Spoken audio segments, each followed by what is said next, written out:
We are half an hour away from the opening bell. Hong Kong, Shanghai, and Shenzhen. You're watching the China Show. I'm David Ingles with Yvonne. Our top stories this morning. Hong Kong stocks poised for gains ahead of earnings today from Tencent and Alibaba. Investors looking to those results for signs that the rally in Chinese markets can continue. We're looking at the JGB market with a 20-year yield hitting the highest level here in 11 years on bets the central bank will reduce debt buying again in response to sustained yen weakness. Plus, Janet Yellen admitting China may retaliate against the Biden administration's planned tariff increases. We're going to speak exclusively from the U.S. Treasury Secretary.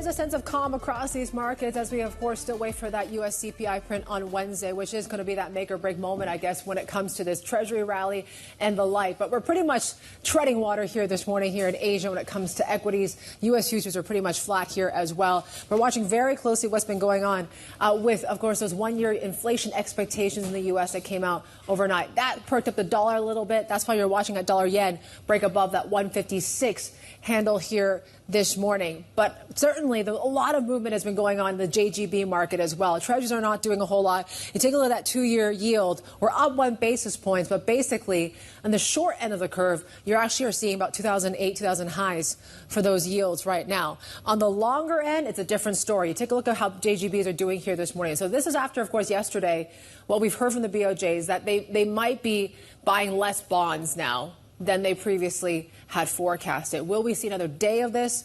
That certainly is a speculation here right now. That's why you're seeing the long end of the curve continue to react this way, and yields are ticking higher. In fact, that 10-year, we're at November highs at around 95.95 right now. 0.97 gets us back to 2013 levels. We're already there when you look at the 20-year yield at 176 as well. So more signs of policy tightening perhaps this week to maybe try to defend the currency. That's not really quite translating so far for the currency as of yet, but we'll watch very closely.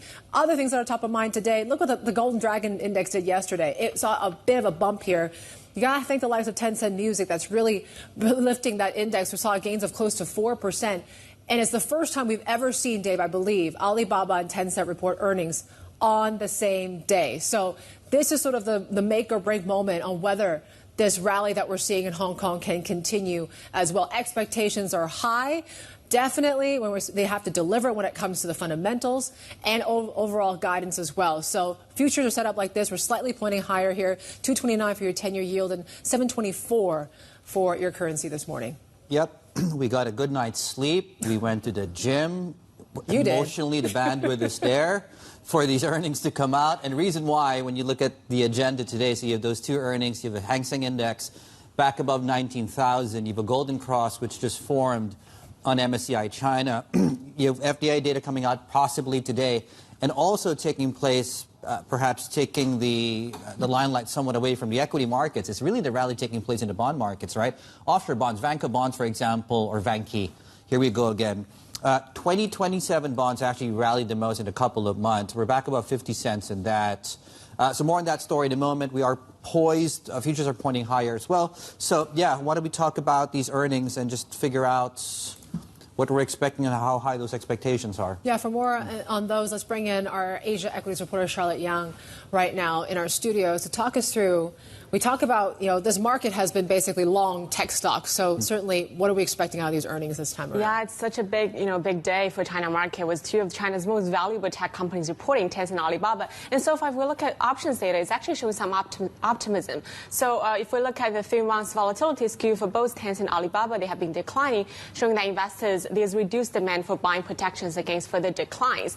But so I think this suggests that even though, because we're seeing some caution from the sell-side analysts, which they're saying that Tencent could report the slowest revenue growth in 2 years, and also one key earning measure for Alibaba is also expected to decline. But with the sentiment improvement, it's possible the investors might focus on the good news and ignore the bad news. And one other thing they're watching very closely is about these big tech companies' commitment to invest shareholder returns. With Tencent, our Bloomberg data analysis showed that they've accelerated their stock buyback in the first quarter, and for trading days, they've lifted their daily repurchase amount to over 1 billion Hong Kong dollars. But now with Tencent already gaining over 40% since January low, there's a big question whether they will continue that.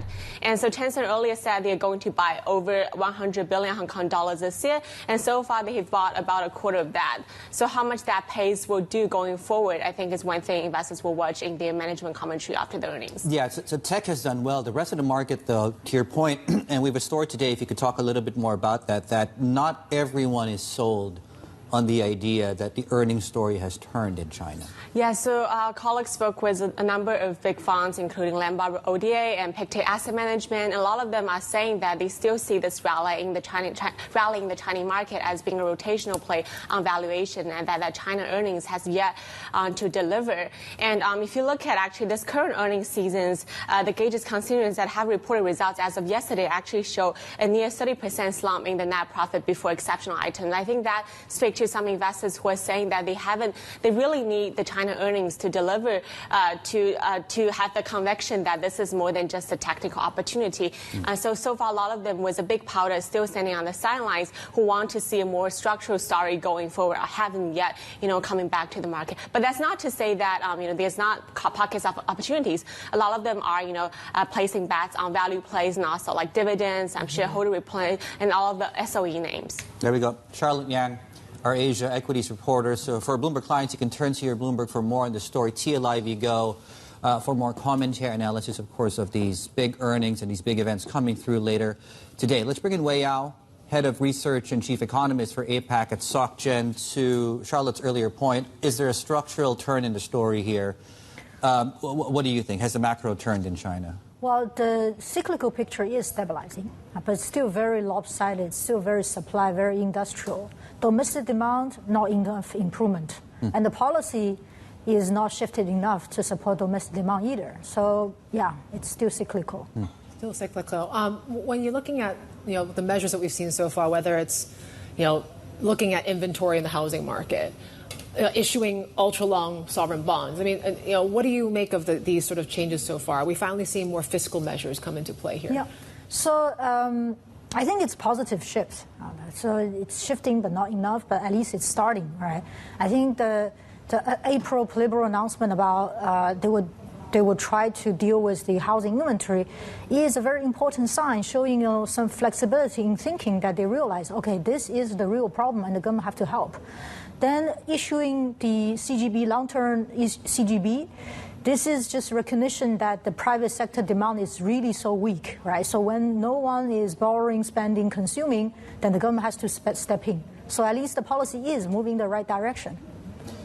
Have we have a figure in that. It's about 1 trillion RMB, I think, and they've broken down the tenors. Is there anything there that you see that could bump up your growth forecast just yet, or do you have to wait until they actually borrow and spend the money? No, but it's already in the fiscal plan in March, right? So in that sense, it doesn't really change the calculation. Okay. I think it's more of a kind of thinking, reflecting the thinking at the top that China's interest rates are reaching the bottom, so they should take the opportunity to issue long-ended bonds. I think that's what's interesting to me here.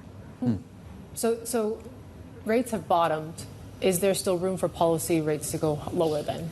I mean, it's what they think. Yeah. What the market's saying, what's really going to happen may be different, because from where I can see, China is still very much stuck in deflation. Nothing suggests they can get out of soon. And given this, I think the PBOC should continue to lower interest rates. But you can see that there's a lot of resistance from the policymakers side. They don't want to do it. They don't want to do it fast. Yeah. Maybe because of currency, maybe because of the bank's margin. So I think, they probably think, it's about the bottom of things. They could lower interest rate, but it's still going to be very gradual, very slow. And maybe one of the reasons, and we'll get to some of your report here on what the Fed is doing and how that's affecting this part of the world. But I just want to get your thoughts on the credit numbers which came out, which were kind of bizarre.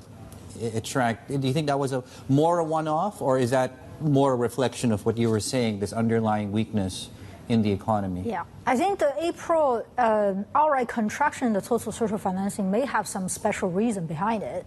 But the underlying demand from private sector for credit is weak and has been weak. And looking at the economy is really that has to be consistent, right? Just the fact that the housing is not really bottoming out, that's taking a lot of the credit demand from the system. So in a sense, it's not surprising, and it's really reflecting what we know, as in the economy is in deflation, deleveraging mindset. Your report is interesting, just talking about higher for longer. I mean, if the Fed continues to delay these rate cuts, we've already seen that volatility in the FX markets. But you're saying it might not all be so bad. Right. Why not? Well, first and foremost, our assumption is that the Fed cannot cut this year, but the next move is still a cut, meaning that we do not see hike. We do think the hurdle for the Fed to raise interest rate is very, very high. Right? So from that angle, then you look at Asia markets, they have responded. They suffered, FX rates and equity a bit, in March, in April. However, you can also see that this time they didn't suffer as much as last year, as the equity actually quite resilient in the region. Right? So from that sense, you can see, because of the growth backdrop is actually quite decent. Look at the export momentum, not just for China, but for everyone really in Asia. So we think, the Asia can actually stay resilient. Yes, it's not comfortable. Central banks in the region cannot cut anytime soon, but it's not going to kill Asia. Right. Is it in the price, you think, when you look at exchange rates and rates, which you mentioned have been hit quite hard? Yeah, exactly. That's the point here, is that a lot of the tightening is priced in, maybe overpriced in, right? For example, you look at RBA, right? The market thought the RBA should hike, but the RBA keep pushing back and sending neutral signal, let's put it that way, which shows, some Asia central banks, they do have autonomy to decide their own policy. They don't have to follow the Fed. So we can see, the BOK, the RBA, they would definitely want to cut next. Yeah. Does the BOJ, do they have that sort of liberty, or do you think, just given what we're seeing, this kind of tightness, or at least the talk of maybe policy tightening in how many bonds they buy and the like here, that they're going to have to do something soon? Yeah. The BOJ is really the most fascinating case in Asia right now. Is that logically it's almost certain that the BOJ has to do something, has to continue to tighten, right? They cannot just let the MOF to intervene the currency. It's just far from enough. And there is, we can call it too much depreciation. We're getting to the point. And the BOJ is fighting against a huge force, as in, everyone loves to short yen because you get great carry, right? So the only way to break that is they have to raise interest rates. But I think the first step before, getting to lower the short-term rates, higher the short-term rates, they have a lot to do to raise the long end. You see the sensitivity, the currency versus the interest rate spread is actually in the long end. And they can do it every day and over time. They don't have to wait for such a meeting to hike interest rate. So they can already start doing it. Yeah, I was about to ask you, because the 10, the 20, and the 30-year yield are at least a decade high. So the 10 years getting close. And I'm wondering, do you think they will silently tighten policy by doing that? They'll be stepping away from the markets, and before we know it, they'll hike interest rates without telling us. I think it's happening. And there is no other option. And this is probably the less painful option for them to start with. Yeah. Wei Yao, great to have you. Thank you. Wei Yao, they're head of research and chief economist for APAC at Societe Generale. Still ahead, we have the French President Emmanuel Macron is open to seeing a major French bank like SocGen take over by a European Union rival. We have our exclusive later on this hour. Yeah, but ahead of that, though, we've got another big exclusive with Janet Yellen, Treasury Secretary, of course, on Washington's steps to safeguard its investments in critical new industries, counting down to the open of trade. The Tuesday session just 16 good minutes away. Shanghai, Shenzhen, and here in beautiful Hong Kong this morning. This is the China Show. Good morning.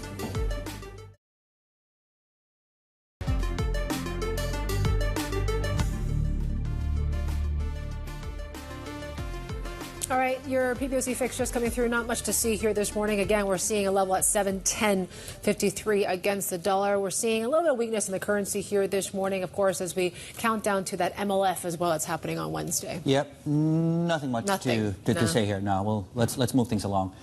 Treasury Secretary Janet Yellen, here we go. Okay, so talking about China, could always retaliate, she says, against any steps the U.S. takes to protect its critical new industries. Yellen declined to confirm Bloomberg reporting that the Biden administration is about to hike tariffs on Chinese goods, including to EVs. Now, but she told us exclusively about the president's thinking around those trade tensions. He believes it's unacceptable, as I do, to be completely dependent on China in these areas.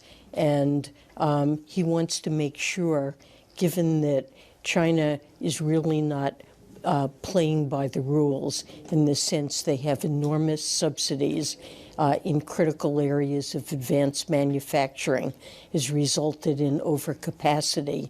He wants to make sure that the stimulus that's being provided through the Inflation Reduction Act to support these industries, and these are industries that are creating good manufacturing jobs in parts of the country that have been overlooked or have suffered from deindustrialization in the past.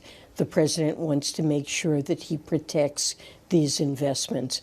And I don't want to get ahead of the 301 review on tariffs, but this is a commitment that President Biden has made, and I agree with it. I was in China just a couple of weeks ago and made clear that we would not allow Chinese overcapacity to harm our emerging industries. Does the U.S. want a trade war, though, with China? We believe that we should have a deep and productive, and that we do in most areas, trade and investment relationship. We're working to stabilize our economic relationship. We do not wish to disengage from China economically, but we do think that the playing field should be fair. And China engages in unfair practices like massive subsidies of industries they have decided are critical, and those are cases where we will act to protect ourselves. We've seen Beijing in the past, though, respond, and it's become tit for tat. Are you expecting a response? Could they go after Tesla or maybe American farm products? Well, President Biden believes that anything we do should be targeted to our concerns and not broad-based. And hopefully, we will not see a significant Chinese response, but that's always a possibility. That was U.S. Treasury Secretary Janet Yellen there speaking exclusively to Bloomberg's Anne-Marie Hordern. And some other big stories we're tracking for you as President Biden prepares that new wave of tariffs. The U.S. trade group is pushing for higher levies on used Chinese cooking oil. Soybean crushers say a flood of used oil is weakening demand for U.S. crop-based ingredients used in renewable diesel and sustainable aviation fuel. A group that represents the biggest U.S. soybean processors wants levies to be higher than the current 15.5% rate.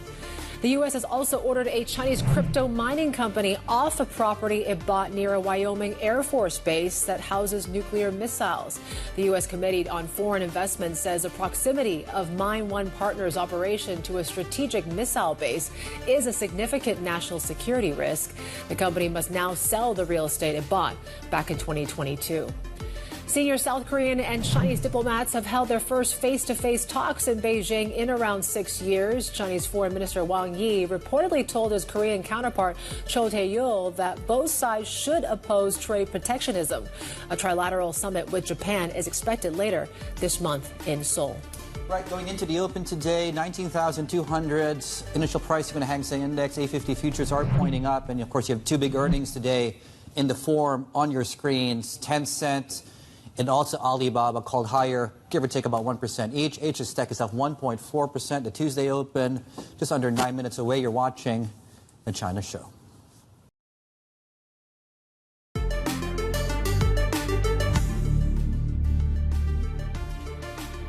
Morning, welcome back. You're watching the China Show. Today's table of contents. There we go.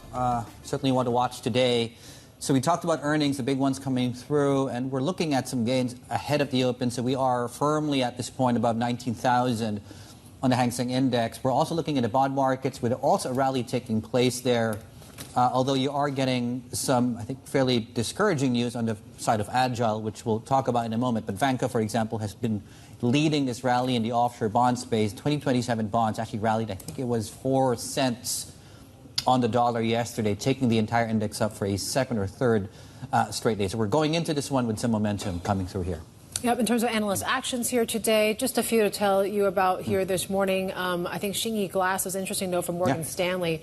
So they're talking a little bit more about how that stock is cut to underweight. They, of course, provide glass for autos, houses, the like here. They're saying relatively expensive valuation right now, also pretty pessimistic outlook for the property completion side of things. That's why that price target has been cut to, well, 780 here right now. Pacific Basin, the shipping side of things, cut to reduce at HSBC, and China Coal A shares reinstated buy at SWS Research. In terms of some stocks to watch, of course, we talk about the tech plays. Asia's tech is once again catching a bid. What we saw overnight in the NASDAQ Golden Dragon is quite telling of what's to come potentially, right? Tencent Music, look at that. That continues to go higher after reporting their earnings. Does that bode well for the parent? Not sure right now, but we are seeing Tencent shares up leading up to those results. Alibaba as well, more than 1% gains here this morning. Xiaomi also moving ahead with this sort of new SUV, Tesla-like one. They're quick. Yeah. They're super quick. So that's why we're seeing the stock also up this morning. David mentioned about Agile, so they missed a bond payment as well, so we're watching very closely. Also yesterday, we didn't talk too much about it. Country Garden did not, though. They actually made that they ended up paying that obligation. So that's what we're hearing right now from Agile, at least. That's why you see the stock react down some 3%. Yeah, so the grace period actually expired, to Yvonne's point, on May 13th. So the deadline's out. They haven't made payment. These are the bonds due in 2025.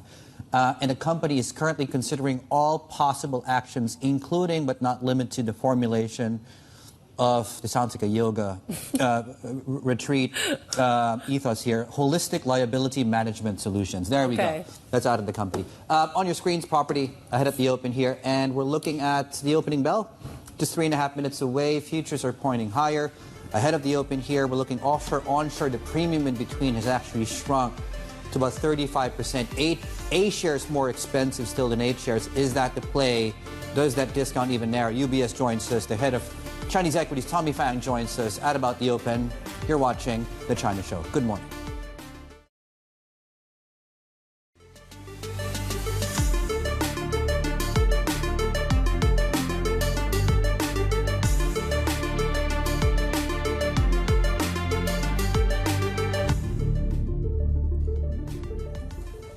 All right, plenty on tap here when you look at these Greater China moments. Of course, markets. This is before we get into a holiday in Hong Kong, mind you. So we're closed on Wednesday, but before that, we're going to be dealing with Tencent, and we're going to be dealing also with Alibaba in the next few hours or so. The first time we've seen both those tech giants report at the same time as well.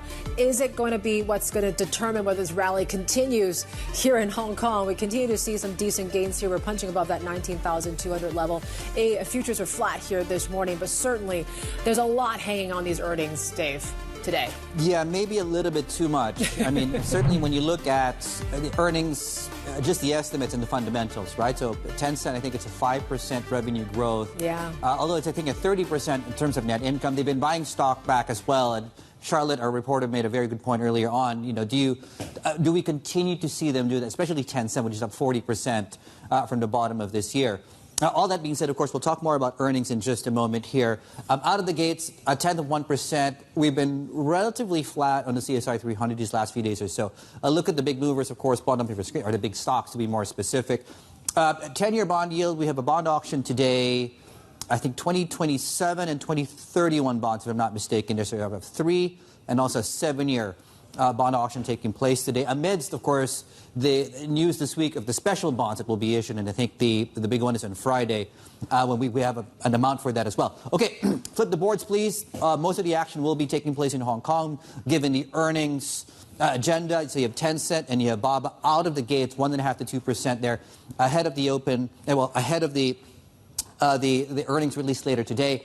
Yes, we again have a 19,000 handle on the Hang Seng Index. More on that in a moment. And certainly, how do you play this? A against H. You look at the premium or the discount.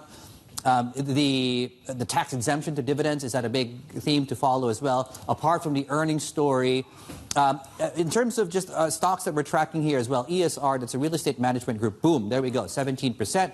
Why? Bottom of your screens, non-binding takeover bid from a consortium out of Starwood as well. We'll continue to track that story for you. $11, well, $12, give or take right now on the stock. Okay, taking stock of this rally, bullish cross, the first one, golden cross to be more specific, on MSCI China, first one in about 14 months or so. So just yesterday after the close, the 50-day moving average crossed above the 200-day moving average, which I guess could be a bullish signal. It's certainly indicative, Yvonne, of the momentum coming through recently that has driven this up. I think we're up about, I'd say 27% maybe from the bottom. Yeah. But I could be wrong, but 27, roughly speaking, of course, 27 to 30%. So yeah. Does it continue? Oh, we're giving away the secret sauce. More on this in a moment, I guess. Yes, UBS definitely has a call on this, right? On why they do prefer these 8 shares over A. They're still a little bit wider than usual, but an average. But certainly, as you mentioned, that gap has narrowed of late, and certainly is going to be quite interesting as well. I mean, talk about, are there hallmarks of this rally that shows that it's a little bit more sustainable than usual? I mean, you take a look at fund flows, take a look at just overall outlook for earnings. Let's ask all those questions now to Tommy Fang, head of China Global Markets at UBS. He joins us now. What do you make of this rally here so far? Is there a chance here that you think that this is something that is a re-rating, the beginning of one, or are we still talking about a bear market rally now? Well, Yvonne and David, good to be here. I think we definitely think we caught the market at the right time, and looking at overall investor base, how they react to this rally, we definitely think there's more legs into this rally. So it needs fundamentals, earning to support along with policies, but overall, our clients are really driven by the long-only investors adding position, particularly for Hong Kong and then to that extent China as well. Okay, so we have seen long-only investors come back in. Yes. Okay, and to that extent, I'm not sure what data we have. To that extent, do you still think most global funds are still underweight? Yes. This market, yes. So correct. Do the correction less for overweight, us. Yeah. I guess. Yes. We saw one of the lowest underweight. That was Q3 2022 post 20-party Congress, and Q1 that underweight have trimmed, but still way lower. It's negative. We say 2.3%. So that's a huge negative sort of underweight. So. Some of the leading long-only managers have already added some of the position, but still overall, global investor continue to. And are they still adding? Because this has been really a tech-driven rally mostly. Is it still the big growth companies where the money's going into, or are you starting to see that spread? So we're seeing a healthy rotation. It started off for Hong Kong in particular. China counters more tech. Driven, and then it leads to insurance. So now it really spread out to broader, banking, and then in some of the property name as well. So we definitely see that healthy rotation. In onshore, we also have seen some of what we call focus on quality growth. But you're still preferring the Hong Kong market over onshore? Between the two, I think just from a valuation perspective and then some of the liquidity signal, we're definitely seeing Hong Kong a little bit more in focus. You mentioned about earnings. Consensus earnings, I believe, is still around 10% for this quarter. Is that still optimistic? Do you think they can actually deliver? Well, actually, Q1 overall, was below consensus, but market continued to hold up quite well. So I would say our estimates are roughly around like 8%-ish. Q1 was a little bit below our expectation, but we definitely see that potentially could be the bottom. And given the lower base for Q2, we see some of the early momentum growth from here as well. So the answer to the question, is this rally supported by earnings at this point, is what? We definitely looking forward to that, but we need to see Q2 data. Along with continue those policy momentums, whether it's end of April signals on supporting through fiscal policies, we see government bonds being issued, and also property sectors. We've seen more and more cities relaxing the purchase. So a lot of those will need to combine along with the liquidities. You mentioned also some of these policies that we've seen in supporting the Hong Kong market that are quite, I guess, significant. What stood out to you the most? I mean, there's been talk of waiving this dividend tax. Yes. Expanding the scope of southbound investors. I mean, what's more important right now? I think for southbound investors, the dividend tax clarification is definitely extremely important. But overall, just the measure of supporting Hong Kong, along with a lot of the negative news being priced in, would definitely attract the global institutional investor back to Hong Kong. But at the same time, by talking to my friends, focusing on Hong Kong Exchange, there are a lot of efforts being made on the exchange front to really sort of attract the retail investor back to Hong Kong, so which is also important to support the growth. And there is still Hong Kong is still trading at a discount to the A shares, although that's narrowed because of the outperformance in Hong Kong. And I'm wondering, where do you see that discount? Do you see that discount narrowing even further? I think we're at 35%. Right. Do you see that narrowing even further? Especially, yes. So I think especially for some of those dual-listed counters, and also with more liquidities. And overall, many of the justification for those discount versus China Asia is really the liquidity premium, right, to China Asia. So once the liquidity is coming back, those discount will further narrow in my view. And how much more upside do you think we're in store here in Hong Kong? Well, we come as it goes. So normally we talk about 10%, but I think this time around, many of the global investors we have seen some of the fatigue, whether it's in the global tech or AI sectors, or whether it's in other Asian countries like Japan and India. So those rotation will potentially continue into the summer. There's still some issues lingering around this market. The lack of inflation, the property story, possible tariffs that are coming.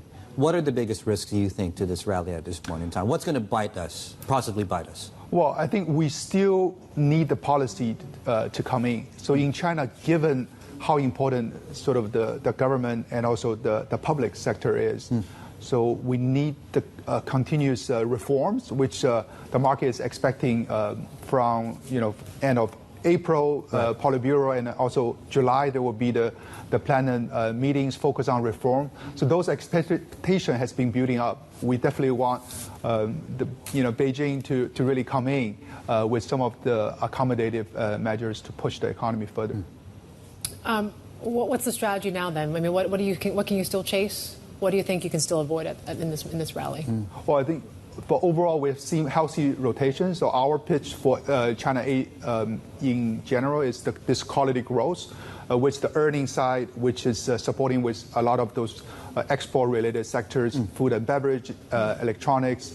And also in Hong Kong, you have seen this healthy mix of focusing on growth sectors, tech, internet, and also yield sectors like some of the financial as well. So we definitely see some of the healthy mix and the rotation.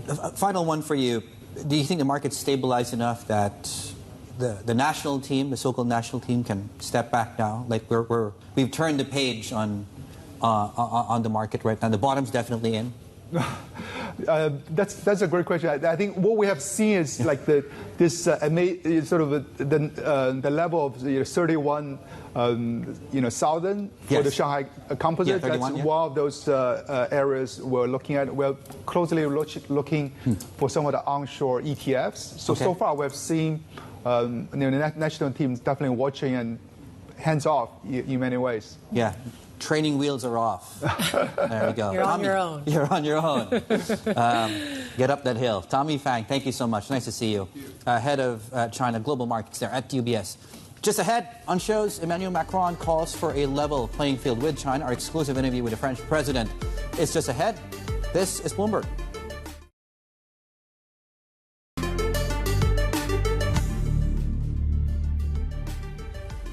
Welcome back.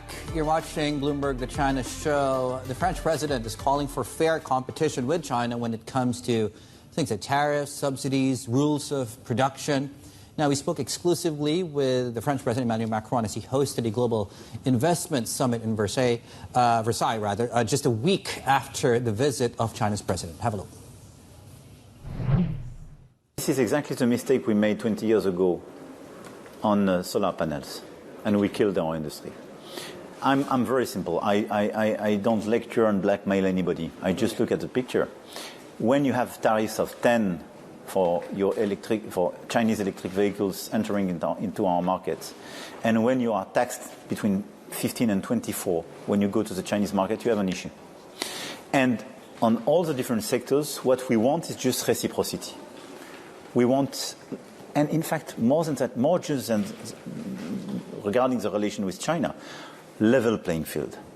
So what we ask for is exactly that. We want to be sure that in terms of tariffs, subsidies, rules of production, we have a fair competition.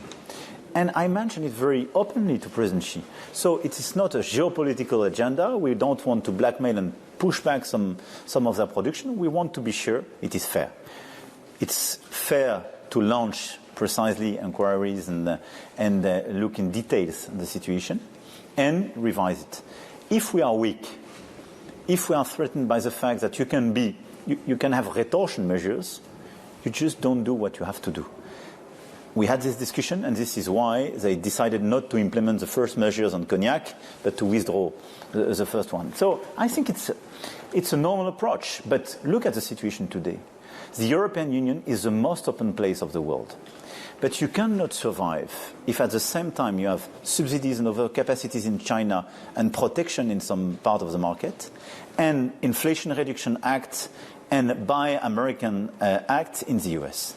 It doesn't fly 1 second. So Europe has got to get tougher now. But this is a necessity, not because we are protectionists, but just because we want to protect our economy. The Germans do not agree with you about a lot of this. I think it depends whom in Germany and for which perspective. It's totally true that some German companies, when they are incorporated in China, for instance, benefiting from subsidies, not just German, European, American, their interest is probably to preserve that and to sell themselves their overcapacities in China to the rest of the world, and especially the European market. But the German economy's interest is totally aligned with the French economy's interest, meaning creating jobs, creating value, but just protecting your business and your people when they are attacked by unfair measures. And it's normal. It's part of the business. So for me, it's just a no-brainer. That was the French President Emmanuel Macron there speaking exclusively to Bloomberg's editor-in-chief, John Micklethwaite. And if you are a Bloomberg subscriber, you can catch up with all of our interviews by using our interactive function, TV Go. You can also join the conversation, send us instant messages to our team, our guests. If you have questions and really pressing ones during our live shows, check it out at TV Go. Plenty more ahead. This is Bloomberg.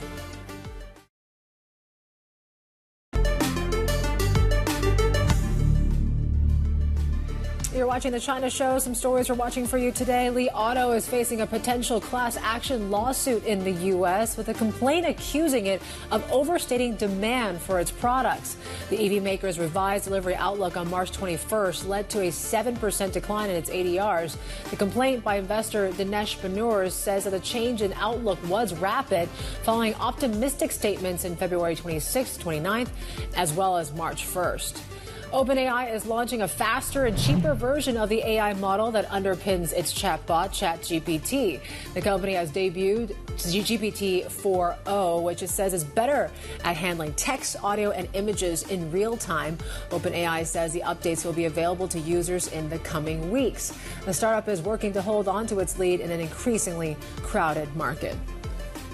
Right, let's have a look at where we are across the region going into a busy earnings day, not just in China. I mean, I think you have something like, is it 300? Something like 300 companies on the Topics Index reporting today. A lot of big movers already there on the back of those earnings, for example. Oh, okay, we're looking at China. Okay, sorry. 0.3%. I'm just reading off my screens here. Bear with me. The China Index move in small caps as well. Most parts of this market are up, as you can see. So weakness coming through, though. In the Chinese currency, we have a bond auction coming through today. You have 3- and 7-year bond auction in China ahead of the special bond auction, not to be confused with the other one, of course, that's coming on Friday. Yeah, that's the big one, right? A trillion renminbi. So we're certainly looking at that as well. And that certainly might have been some positive tailwinds for this rally as well. Another good news that perhaps we are seeing more fiscal sort of measures come through from policymakers as well. We've been checking when it comes to some of these whooshy assets once again. So tech certainly is catching a bid ahead of those big earnings out of Tencent and Alibaba a little bit later on. Tencent Music came out with a beat as well. Whooshy Biologics, I believe this is a continuing story that we've been tracking with this U.S. biotech bill, which has been revised to maybe give them a bit more of a grace period here to kind of muddle through or navigate through these changes. So another day where Wuxi AppTech is up some 5% here. ESR Group, you were watching that one. Yeah, this one is up 19% or as much as 19% at one point, 16% now. Takeover bids, non-binding one, I should be more specific on that as well, out of a Starwood consortium. So we're looking at the company receiving a non-binding and conditional proposal from the group, including Starwood, Sixth Street Partners, SSW, possible privatization. That's according to a filing on Monday that, of course, was later confirmed on earlier reports out of Bloomberg, of course, and we're looking at shares up about 16% as far as that is concerned. Right. Other things taking place as well. So apart from this, we're also looking at some of the big movers across the JGB market as well. Let's get the JGBs up if we can, please. So in Japan, the story is, well, equity markets are doing well. We talked about the earnings story. We're talking about a weaker Japanese yen. And we're talking about this sort of dichotomy between a weaker yen and this pushing up of JGB yields, right? So we were debating this earlier on. What across the, I mean, we only have a space for 4. What do we pick among this entire JGB curve that's really hitting multi-year highs? SocGen's way out ahead. This is the easiest thing they can do right now, right? To signal that we're buying less bonds in this market. And it's better than what we're doing than intervention and just, buying up the currency in some ways. So there's only so much the Ministry of Finance can do, she says as well. But, increasingly, the Bank of Japan is going to have to do something to defend this currency, right? And maybe it means pushing forward some of these hikes. I think Bank of America recently pushed it forward by a month to July now, saying that, you can't have your cake and eat it too, Bank of Japan. You're going to have to do something. Which is, I think, to SocGen's point, I mean, we have periodic BOJ meetings, and we know that's on the calendar. What caught the market by surprise yesterday was the BOJ came in and bought less bonds. And I think in SocGen's case, that's really where the incremental tightening can come from that might be able to alleviate some of the weakness in the currency, which is perhaps why we're looking at yields pushing higher. So the 10-year, I believe, is 2 basis points from the November highs. The 20, 30, and 40 are essentially back to 2013 time. Anyway, I digress. We can talk about the BOJ all day. We can, really. Yeah. We'll get to that in a moment, but let's get back to this ongoing, I guess, third time lucky deal, maybe, when it comes to BHP. Swipe left shares so now, far. just slightly down. But Anglo American has rejected a second approach from BHP that valued the miner at $43 billion. And this takeover would have made BHP the world's largest copper producer. For more, let's bring in our global business editor, Karen Lee. She joins us out of Sydney. Karen, what's the latest and exactly what led to this second rejection here? What do you think Anglo shareholders really want? Yeah, well, there's a lot of back and forth going on right now that we're watching very closely. So the latest is that Anglo's rebuffed a sweetened takeover offer from BHP that valued it at about $43 billion. Like you said, that's 15% bigger than its first approach. So now the ball is in BHP's court. It needs to decide whether to make a better bid or lose out on what could be the industry's biggest deal in a decade. Now, that new offer still included a stipulation that Anglo must spin off its South African units before the acquisition, and that's something that Anglo has dismissed. So it's all up to Anglo now as well to show shareholders how it can deliver more value on its own, and BHP is going to need to improve its offer again in order for a deal to happen. So top execs from both companies are at a conference in Miami this week, and we're going to be watching that very, very closely, as you can imagine. Karen, thank you so much, Karen Lee, on the latest here in What to Watch. And certainly this is a story that will continue to keep giving there. Okay, global macro movers for you, sense of markets. We talked about China and we talked about Japan already. Overall, though, we're fairly muted as far as the benchmark goes, second straight day, and certainly the lead out of Wall Street, or the lack of it at that. All that being said, though, check out what's happening in the commodity markets, particularly these listed onshore in China. So copper, 1.7%, palm oil in Dalian, Rubber in Shanghai and zinc in Shanghai all seeing gains of about 1%. And look at that, aluminum also just joining the fray here as well. Right. Just ahead, we have someone who hasn't been on the show in some time, and he's back. He's a goodie. We're talking markets at Mizuho Securities. Sean Darby, find out whether they see this rally in mainland stocks continuing or not. And we'll have a lot more on the way. In the next hour, you're watching The China Show.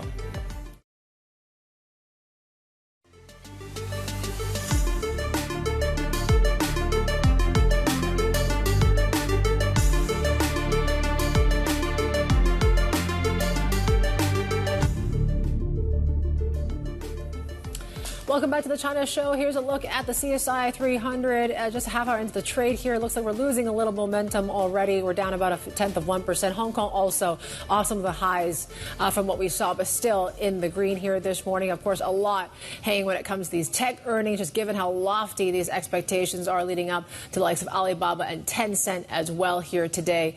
Dave, what else are you watching? Yeah, well, we'll start with those two because those two are actually up, which effectively bodes well. And given how far Tencent has already rallied this year alone, right? So about, I think, 40% from the bottom, about 30% year to date because he had a dip in the first few weeks of January. What's interesting, though, and we'll talk more about this in a moment, at 384, that's the current share price, right?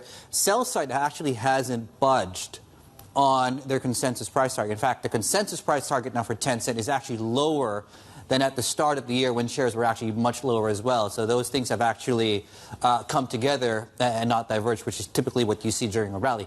More on that in a moment, and more certainly on the drivers on Alibaba. Tencent Music actually beat, and hence you're getting a 9% pop there. Big move up overnight. Agile Property, one to watch, certainly given, and we'll show you what's been taking place in the offshore bond market in a moment there.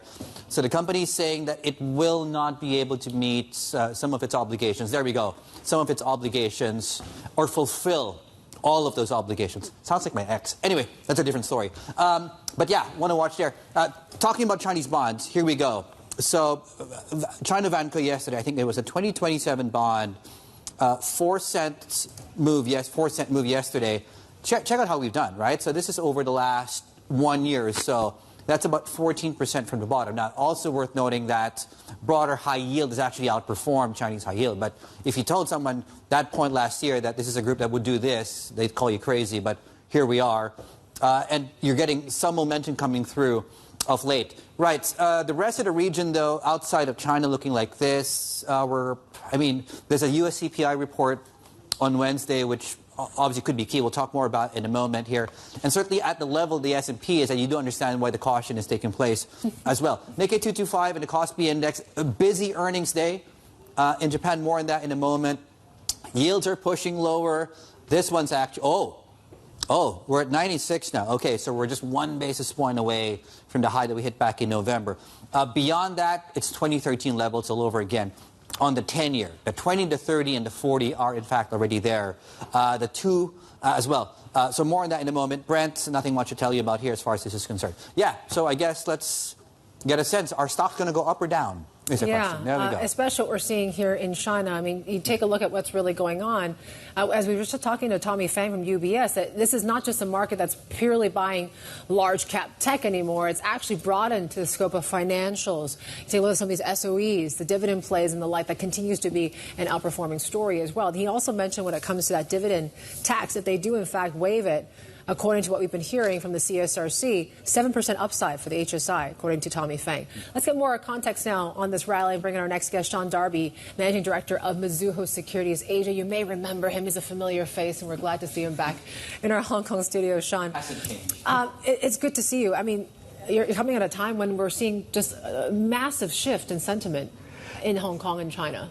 I think the reality is that people have separated what's been happening in the real estate sector, and they've sort of recognized that that's not necessarily going to spill over into larger parts of the economy, and that the tech sector itself is running under its own steam. You only have to look at the import data last Friday, see the tremendous amount of imports on automated data processing, IC, to get an idea that underlying there's a huge technology boom in China.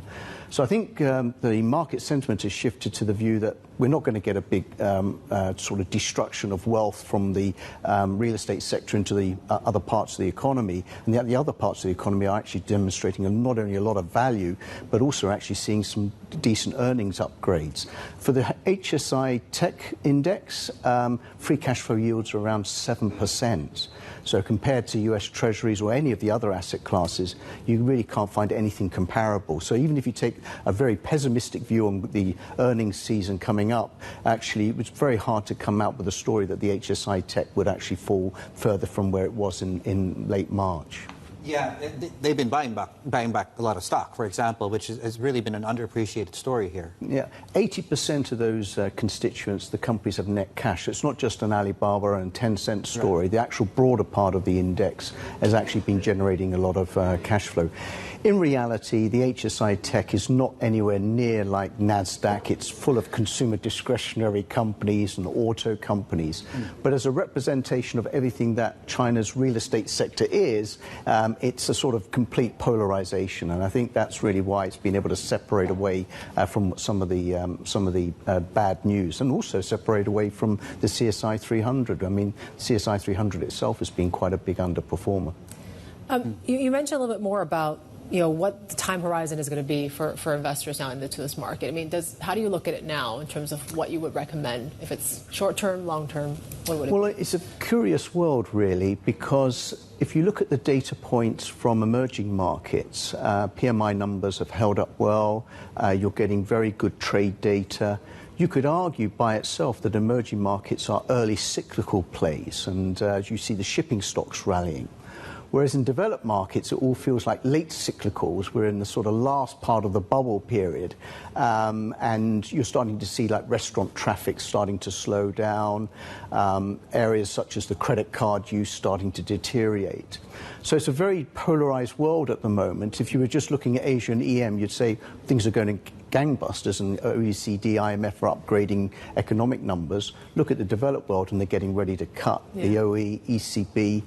I think the irony is that the paradox will be is that as the developed world cuts, Asia and EM are going to cut themselves because their inflation rates are all within their target bands. And then you might actually get a really, really frothy end to 2024, because quite significant monetary easing on that scale I don't think is necessarily being priced in. So, two separate worlds that will probably come together again as rates are being cut by the various central banks. I sort of hear you advising to rotate out of the U.S. Is that what you're saying? My view is that actually there's broad enough growth now that you don't need to be concentrated in those narrow winners that have taken the large share of performance. And paradoxically, places like Hong Kong, Malaysia, that have been pretty much unorthodox areas in terms of trying to put things in context of the cycle, have actually come back as people looked at some of the growth numbers. So, yes, the story really is that you've got a very wide gamut of choices at the moment. Well, it's the bar has always been high, though, for U.S.-based investors to diversify away from the U.S. I mean, the argument has to be rock solid for you to take it away. And I'm wondering, so you look at China's up 40% from the bottom. Yeah. Japan's done well. At this point in the rally, who's buying this rally? Is it still compelling? Yeah. I think the irony is that, and it's probably being disrespectful to people like myself, like strategists and economists, is that we've had a view in the sense that the US and most economies would go into recession. And that view was molded by what happened during the GFC and also during the COVID era. The reality is recessions happen quite often in Asian emerging markets. We hardly ever think about it. And that sort of polarization of what happened during GFC and COVID has sort of kept a lot of people on the sidelines. And I think that in itself has meant that money's come back into equity markets in some respects on a very late cycle. That's what they've done. They've come back and recognized it wasn't going to be as bad as people imagined. Just one thing I would say about the US in the context of Asia. If you do look at some of the US earnings for Apple, the auto sector, even for some of the consumer names in China that are US domiciled, you look at their share of growth in China, it's slipping. The local brands are starting to take a lot more share, particularly in EV space. So if you have these US companies that have done very well in a particular tech space, I think some of that paradigm shift in which they're never going to be growing as fast in the mainland is really not yet been priced in.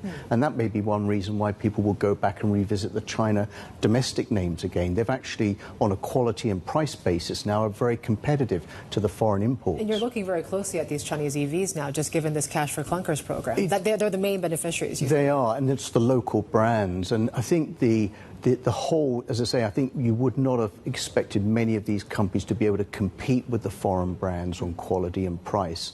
And many of them are actually starting to introduce much lower value, lower priced EVs. And that really, I think, will be where China takes a big share of that market. And how do I stock pick? Because the question is no longer do I pick between a Chinese maker and a foreign maker, for example. It's, how do I avoid one of the Chinese EVs that gets eaten up, for example, or that disappears because of the price war taking place between that group of stocks? Yeah, that's a good question. We haven't really seen consolidation in that part of the market, and that's got to be the sort of second round effects. I think part of that is that the winners will really be determined by those who can take share in foreign markets. Because at some point you're starting to see those S-curves already saturating domestically for the higher-end brands. So looking at where they grow in emerging markets in the Middle East is really going to be where the next sort of war in terms of attrition as to who will actually survive. Okay, Sean, we'll have more with Sean Darby there, Managing Director of Mizuho Securities Asia. Still ahead this hour. Earnings on the way for China's tech giants. We're talking about Tencent, talking about Alibaba, all set to report. We'll look at whether the Tech 8 can steal the Mag 7's thunder. This is Bloomberg.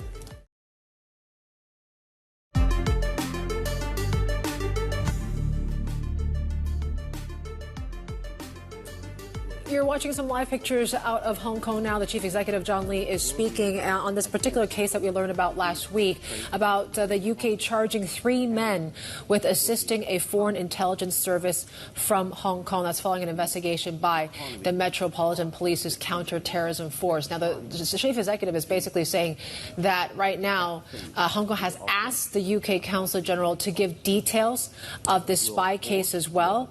Right now, we've also heard China react to this as well.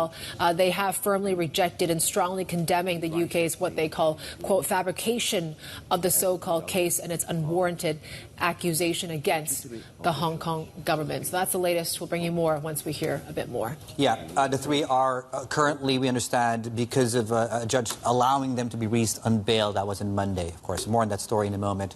Back to markets right now, back to rates. We did hear from, a fairly important Fed official, Fed Vice Chair Philip Jefferson here, and also from Bank of America, the CEO, Brian Moynihan, about where rates go ahead, of course, of the release of some key inflation numbers coming through on Wednesday. Have a look.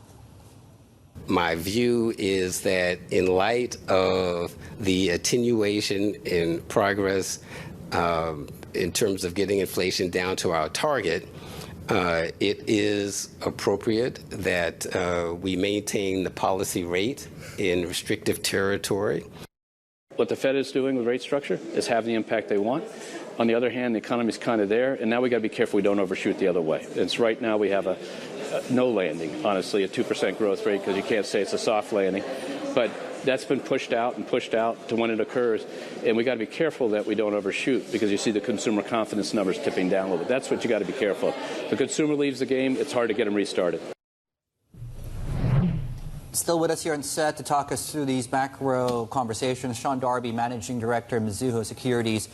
Asia, why should I care if the Fed's not going to cut rates, if equity markets have divorced and moved away from being anything, obviously anything related, but they've managed to hold up well despite rate expectations getting pushed all the way back? Well, I think the thing that's really helped equity markets is credit spreads have tightened even further. So in spite of the fact that we've had sort of the rate cuts being pushed out, credit markets have said actually we can still live with the fact that monetary policy is relatively tight.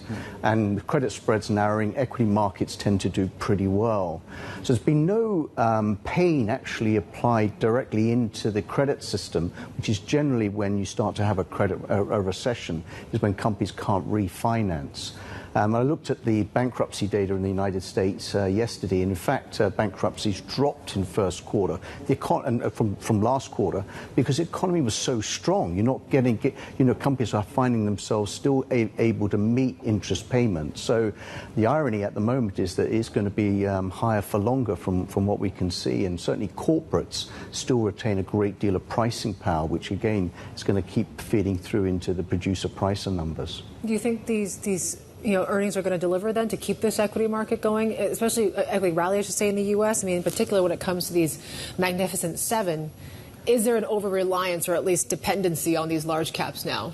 There is to some extent. I think perhaps the good news is that we are still in late cycle mode, so there's still enough money or profits being generated that companies are not being forced to cut workers or cut back on advertising or any of these other areas which would normally say we're going into a recession. So looking from what we saw in the fourth and first quarter earnings, it looks like looks likely there's going to be enough momentum to go through into the third and fourth quarter. There's not been any pain applied to profits or margins enough to suggest that we're going to go into a recession that soon. So you mentioned credit's done very well. Equity markets have done very well. That's amidst this mountain of money that's remained in money markets. What's going? Is there just too much money going around? Well, I think part of it is the fact that money is being disseminated not just from the commercial banks, but also from other avenues. Private credit is a very big deployer of capital in the system. Right. You've got still quite a lot of fiscal multipliers coming through into the economy. All of these subsidies for sort of semiconductor plants, etc. And also, of course, the green financing, which is also coming through. I mean, I think the irony is that if you do look at the AI spending, it's not just directly on semiconductor plants, it's on all the facilities that have to go alongside that, electricity generating equipment and so forth. So the multipliers have been far better and far greater than I think people would have assumed, as I say, as we would normally go into a late cycle phase, as companies would hunker down and look at their balance sheets. That's been completely different, and as I say, pushed out the recession to later into 2020, later 24, earlier 25. How important is this U.S. CPI print later on this week? I mean, if we see another strong print, is that going to be enough to derail this rally in any way? I think the moral hazard is that, of course, the Fed is always there as a backstop when things get, go wrong. I think the markets recognize that he's in a bit of a corner, that he certainly probably couldn't raise rates. That would be fairly disastrous.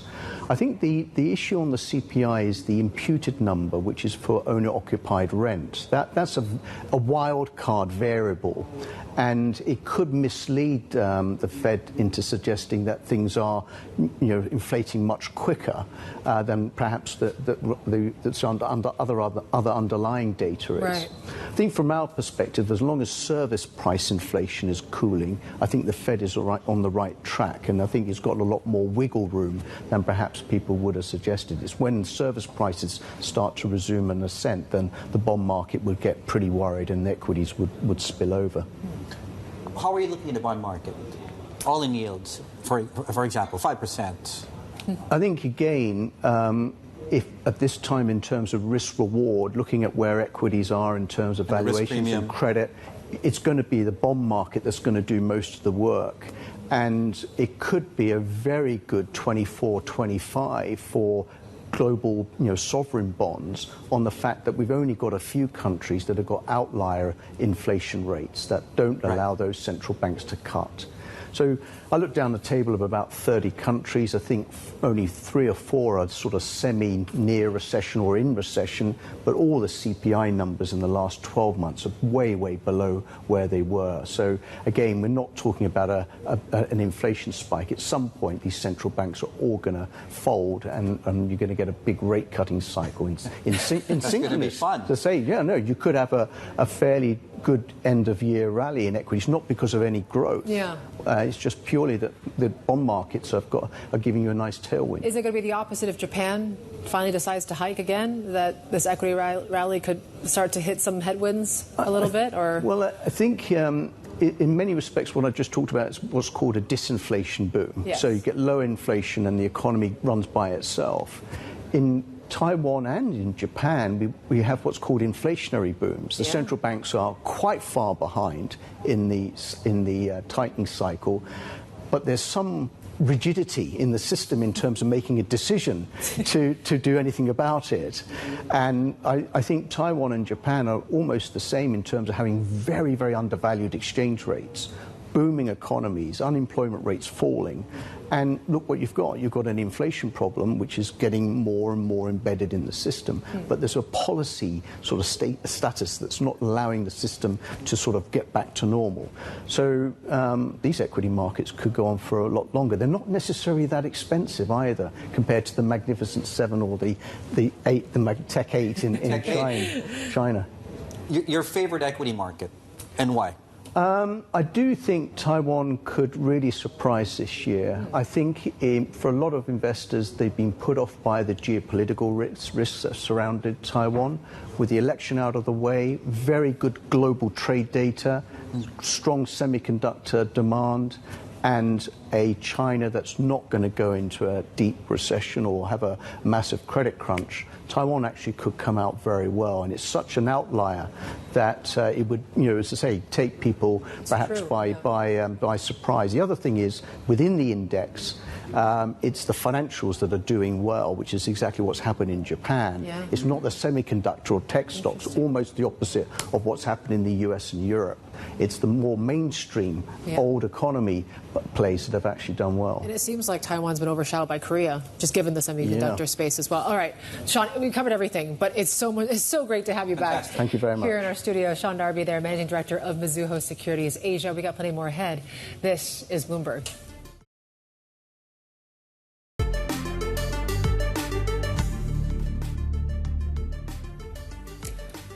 All right, Taylor, these markets here this morning, and we continue to see what is a Hang Seng that's edging higher. CSI 300 is lower here this morning, so it's a bit of two different stories here this morning. Of course, there's a lot hanging on these tech shares and what goes on with these earnings from Alibaba and Tencent coming up as well. We're going to get a bit more from BI on that, but really, that's really where we're seeing a lot of those gains today. Yeah, Tencent is, you have the two biggest Chinese companies effectively reporting today, two biggest tech companies. I think, is Alibaba bigger than Multi now? Or is, well, Tencent's the biggest tech company, the two biggest tech companies. Sorry, let me qualify that. Wuxi App Tech, a continuation of the move from yesterday. Morgan Stanley said that 8-year window grace period is enough for the companies to figure things out. Yeah, figure things out, right? Yeah. 8 years is a long time. Yeah. I've been here for like how long? 12 years now, Bloomberg? And how much I've grown as a person. That's for a different conversation. Right. Sounds like you're doubting me there. Agile Property. It's down 14. Well, it's a penny stock. 14% down. Yeah. It's not going to make its obligations here. And I think the grace period ended yesterday. Yeah, so that default certainly is what's dragging that stock down. But most of the property space is actually doing quite well, comparatively speaking here. And you take a look when it comes to, it's not just the tech space, it's really these Japanese earnings. We mentioned about hundreds on the topics they're going to be reporting later on today. SoftBank certainly is the one. They're talking about getting more aggressive when it comes to AI after we did see profit and asset sales as well. So we're seeing that stock slightly up here. Suzuki, Suntory, and Toppan. So Suntory, first quarter operating income was a beat here. Toppan Holdings, they're planning to buy back up to 12% of shares. And Suzuki, they're also selling more SUVs to hit about 50% share of India's car market as well. Yeah, that's an India story there too. Toppan, as Yvonne was talking about, 100 billion yen buyback. They're beginning that today. And the Japanese market going into the break, we haven't even talked about the JGB market. Well, that's up next. This is Bloomberg.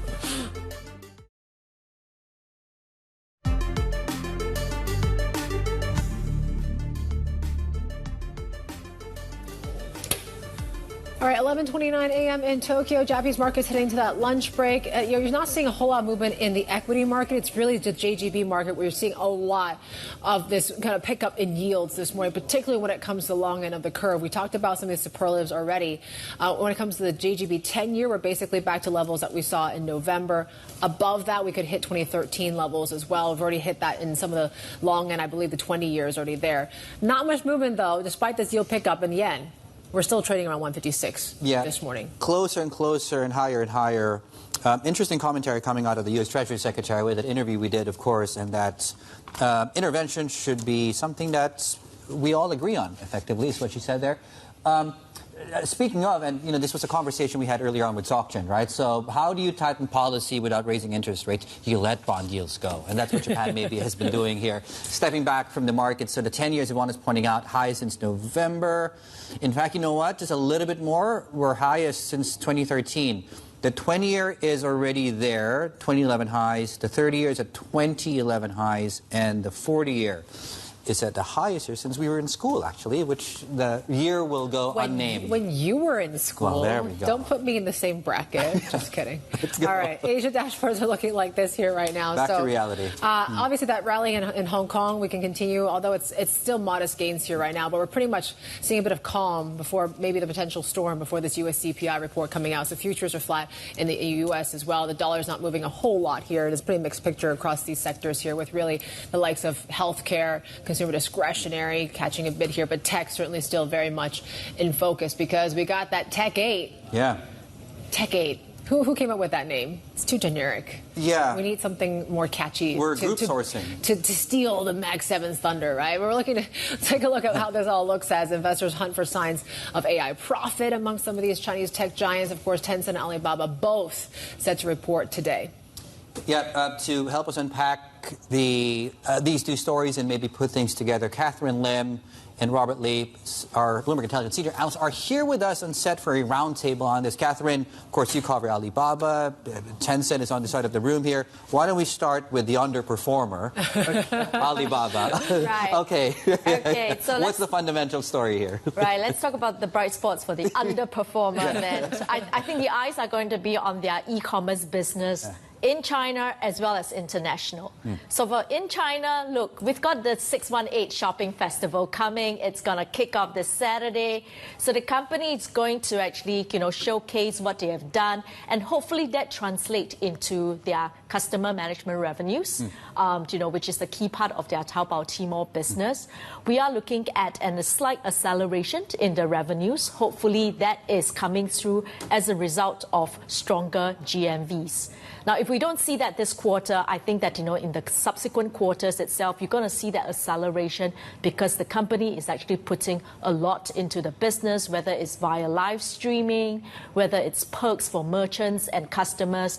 And let's hear from them tonight to see whether, we will be seeing that from them over the new fiscal year. But they're still lagging in profitability, right? I think their adjusted EBITDA, they're projected to fall some 2.6%, which is the largest decline we've seen in almost 2 years. How concerned should we be about that? Well, you know what? I think the company has already guided that, they are now looking to actually revive the top line growth. So they're going to go all out and, this is going to come at the expense of their profits. So much of that has been priced in, and probably that could have been the result of the underperformance that we have actually seen to date for the company. Robert, I'll bring you in, and we'll talk about the buybacks in a moment here on Baba, because that's also a Tencent story. But just in terms of the forecast here, what does the fundamental story look like for Tencent? Okay, well, I think we should see across-the-board strength into this quarter. I mean, fundamentally driven by the games and fintech business, with AI-enhanced ads also driving some margin appreciation. So if you remember back to the last quarter's results, there was some disappointment on the domestic games business. But then bear in mind that domestic games this year is only around 20% of the revenue. So I think there is some still residual risk on their domestic games business, but on balance, the upside in the other major growth drivers should offset that. So I think overall we should see an inline set of results. Will we see enhanced shareholder returns announced? Well, they've already doubled their share buyback program for the year, but obviously enhanced shareholder returns is sort of flavour of the month at the moment. So there's still scope for them maybe to do something else on that. But I think the market, Q1 numbers are in the rearview mirror. It's all about the Q2 guidance, and they should see a seasonal uplift into Q2. So from where we sit at the moment, it's steady as she goes and looks to be a fairly solid, quite well-diversified growth story. How do you think AI is going to be mentioned or featured in these results for both these companies, right? I mean, are they really looking to, or have they been able to monetize on AI? Yeah, I would say both of them, I think we agree, will probably emerge as the longer-term winners within China AI. whereas Tencent is playing the long game, if you like. I don't think they're looking for any, realistic revenue to come through this year. They're in the investment phase. AI for them is a story, a 2 to 3 year story. So they may well give updates on their latest model, Huanyan model, and how that's been developed. Whereas for maybe Alibaba, given this sort of segue from their mainstream e-commerce business, putting a lot of emphasis on AI cloud business, I think it's a much potentially bigger thing for them, because following the strategic changes in direction we saw last year, they've earmarked AI as the major growth driver. So I think from a market point of view, it's what they say and the guidance they give on that front is going to be more significant to their near-term outlook. Yeah, and just a quick note on the buybacks from an Alibaba standpoint here. Right. So I think so far so good. They've actually upsized their program, the last prior quarter. So I don't think we're going to see that again. And they are only halfway through their program itself, so we've still got room to grow. I think more importantly is to actually really watch out for their capex, because as Rob has actually mentioned, they are looking to actually invest on AI and cloud, and not forgetting Cainiao pulled out of the IPO, and logistics is one business that is very capital intensive. So I think that is the big question mark, and looking forward to the guidance tonight, from the management on this as well. Also, you mentioned about why maybe Tencent has outperformed Alibaba. Catherine mentioned maybe it's because of this lag in profitability. Why do you think Tencent has taken the lead, and can it continue?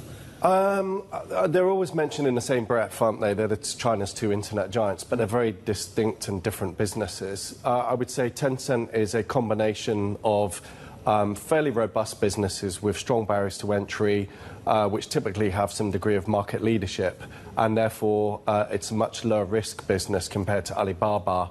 Also strategically, they've played things very sensibly.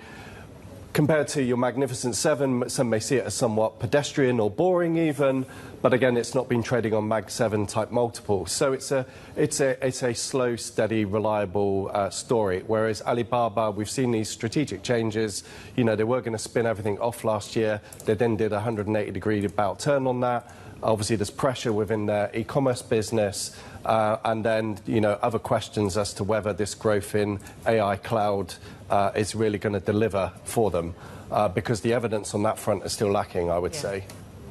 Folks, thank you. Yeah. There we go. Robert and Catherine, this roundtable, of course, in a preview of the two of the big eight coming out today. And that graphic we just showed you on the screens is the Bloomberg Intelligence China Tech 8 competitive. It's a new one. It's the new one. So there you go. You get something that you can track then. Yeah, need to be renamed, though. We're going to need it for this week. You're going to need it for the following week, after we also track NVIDIA results coming through the following week. The most important Chinese tech stock in the world.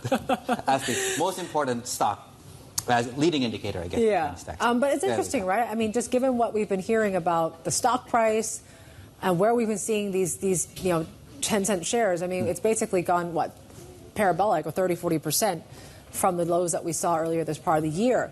But when you look at what analysts are doing, they're not really doing much. They're not moving on these price targets. So they're still waiting for these earnings to really deliver first. Yeah, this is the tightest spread between the 12-month projection or average 12-month projection and the share price itself. So last time we were this close was back when we had that massive rally following the reopening, and then that gap closed. And Yvonne's right. This analysts have not just not moved, they've actually lowered their 12-month price targets amidst the rally that's taken place. It's curious to see. But that being said, virtually all of them on the street have a buy rating on the stock anyway, though they really haven't moved as far as the 12-month. Just the one hold. And, there we go. The lonely hold. Yeah. There. Who might you be? We know who you are. All right, 381. That is the previous close. That is where we are right now, those levels here. But you were taking a look very closely here at what's been going on, not just with Tencent. Of course, we're going to continue this story throughout the day. T-Live Go is where you're going to go when those results come through for both Tencent and Alibaba. That's going to be opening up there pretty soon. Plenty of commentary and analysis from our expert editors. Speaking of expert editor, we have a special guest here on set, normally based in the U.S., grace us with his presence today. We're talking Apple, preparing to start selling Vision Pro in markets outside the U.S. It's Vision Pro. Mark Gurman, is gracing us with his presence, our tech reporter here. Mark, it's nice to see you. Yeah, thank you both so much for having me. You, really. Yeah, no, we've done this so many times remotely, but I'm glad to be here in person. I absolutely love Hong Kong so far, so thank you both for having me. Okay, on that positive note, Mark, thank you so much. I'm kidding. Vision Pro, they're venturing outside the U.S. for the first time. Take us through the roadmap there. Yeah, so in early February, they launched the Vision Pro, of course, for $3,500 US, right? That came out February 2nd. Now, about 3.5 months later, they're putting in their first preparations to bring the device internationally for the first time. So we're talking about mainland China, Hong Kong, Singapore, Germany, France, potentially Canada and the UK and a couple other places. This is a big expansion, over 5 countries at one time for this device. Now, why is this so important? The headset, it got off to a running start in the US initially, the early adopters chiming in, the early adopters jumping in to buy it, but it really tapered out. Where you really want to sell the Vision Pro is in China, Japan, and Korea. I didn't mention Japan and Korea, but they're getting it also soon. Those markets love virtual reality. And so if the Vision Pro, this first model, is going to be a success, it has to be a hit with consumers in Asia. And so that makes this a fundamentally important decision for Apple to make Asia one of the hallmark first areas to get the Vision Pro after the US. Oh. Why haven't they done it sooner then, I wonder? I mean, is the price tag still going to be an issue in this part of the world? Well, the price tag is going to be an issue, and in most cases, actually, Apple products are more expensive outside of the US because Apple registers its revenue and profit in US dollars, and so they have to do that conversion. So they usually put a little bit of a bump in countries like China, in areas like Korea and Japan. And so it may be even a little bit pricier for consumers. It's going to be eye-melting price point-wise. We'll see what happens. And why haven't they done it sooner to address that question? Well, production. These things are so complex to make. They're produced by Luxshare Precision. They're one of the better manufacturers for this type of intense technology, but it is so difficult to make. The yields are very low, particularly these displays that are actually produced by Sony. Those are the VR screens.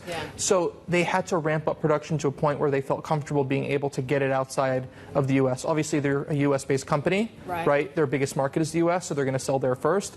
But Asia, just as important in so many regards. I tested it out once at the HSBC. It's so cool. It's so cool. I would love to just be on a flight and just wear it the whole flight and just watch movies all the time. Well, it's either rent, mortgage, or that, isn't it? I know. That's exactly right. Yeah. What else are we hearing about this ChatGPT being incorporated in the phones, the iPhones? Yes. Okay. So Apple's AI roadmap, that's actually probably more important than the Vision Pro. So it's threefold. One, they have their own on-device AI engine. It's a large language model. They call it internally the intelligence engine.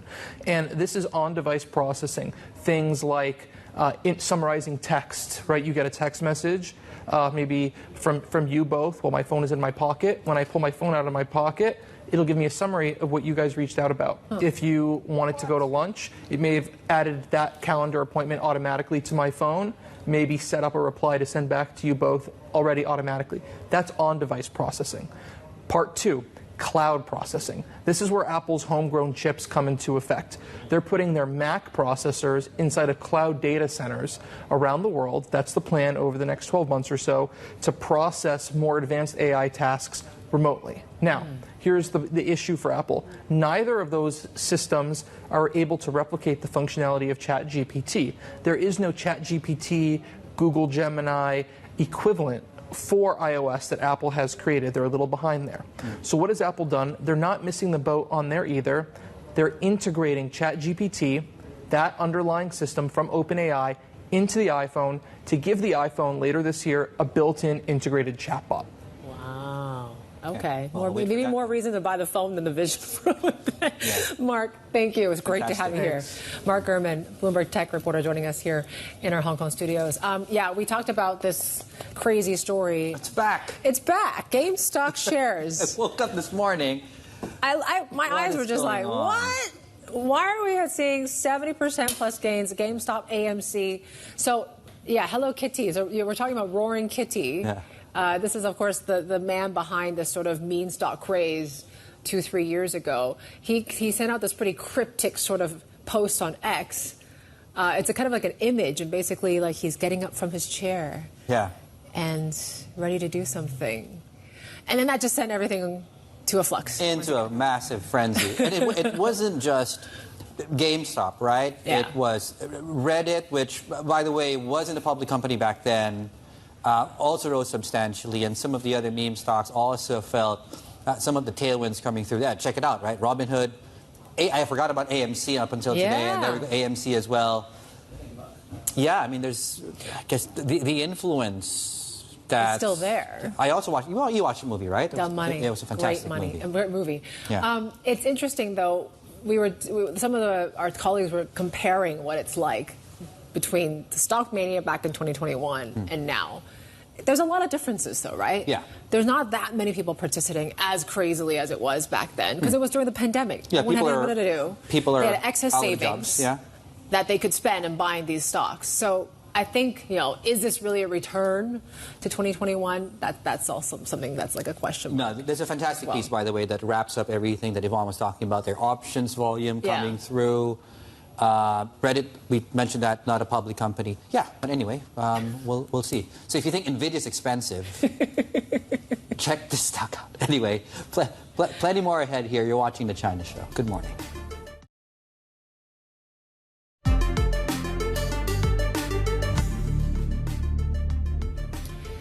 Well, BlackRock says it expects a private market boom if and when the Fed decides to begin cutting interest rates. In the first episode of Bloomberg's new podcast, Tiger Money, with this guy, the asset manager's Asia-Pacific head, Susan Chen, shares her thoughts on the timing of those much-anticipated cuts.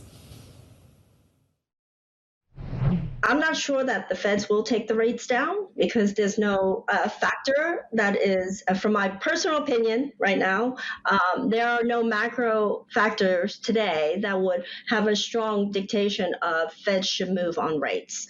So I think the rates will normalize around here. But having said that, if rates do go down, the search for income becomes even more prevalent. And that's an area where I think private markets will continue to play a long-lasting support to our client base because of the fact that there are critical themes in private markets. If you just think about, for example, why are people focused on infrastructure and the transition to net zero? That will take place over a long period of time. And these themes will generate significant amount of returns, and irrespective of where rates are, I think this trend is here. So that's a trend irrespective of rates, even though it might be bumpy depending on, sort of how quickly rates move. But I have a firm opinion personally that the rates are normalized and will be quite stable for at least the remaining part of this year. You've always provided me with very good advice, whether that's on career, investment. What's the best career advice someone has given you? Don't worry about the things that are out of your control and focus on things that you can actually control on a day-to-day basis. Love that. And then as a senior female executive in the finance industry, what's your take on breaking through the gender and cultural bias, and how does that help women in finance succeed? This is a multi-decade journey, and I think every step is a win. So let's do everything one step at a time, and let's not try to think we're going to make some massive changes overnight, because we need everyone to join us on this bus and, take this journey. Yeah, there we go. Wide-ranging conversation there with Susan Chen, head of BlackRock for the Asia Pacific, on the first episode, pilot of Tiger Money. And of course, you can stay tuned for more on that. We covered everything from the Fed, Japan, private markets, Chinese markets, career advice. I think we even talked about cooking. Could be mistaken. Wide-ranging conversation, a really deep dive into the deep waters of this. So catch it, of course, on your screens every second Tuesday from today. Apple, Spotify, YouTube, and also Bloomberg.com. Plenty more ahead. This is Bloomberg.